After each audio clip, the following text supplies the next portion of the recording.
एक दफ़ा का जिक्र है। एक धूप भरे मैदान में एक छोटा सा खरगोश जिसका नाम रोज़ी था। उसको अपने दोस्तों के साथ खेलना बहुत पसंद था। एक दिन मिस गिलहरी ने रोज़ी से कहा कि वो इसके छोटे से बाग की देखभाल करे जब तक वो दूर है। रोज़ी ने वादा किया कि वो पौधों को पानी देगी और इनकी हिफाजत करेगी। हर रोज़ रोज़ी बाग में जाती और पौधों को पानी देती, लेकिन एक दिन वो अपने दोस्तों के साथ खेलते खेलते भूल गई और पौधों को पानी ना दिया। जब मिस गिलहरी वापस आई तो अपनी मुरझाए हुई बागबानी को देखकर उदास हो गई।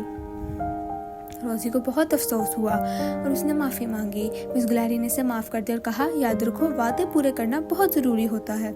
चलो मिलकर इस बाग को फिर से खूबसूरत बनाते हैं। रोज़ी ने सीखा कि जिम्मेदारी निभाना और वादे पूरे करना बहुत अहम होता है। इसने मेहनत की और बाग को पहले से भी ज़्यादा खूबसूरत बना दिया।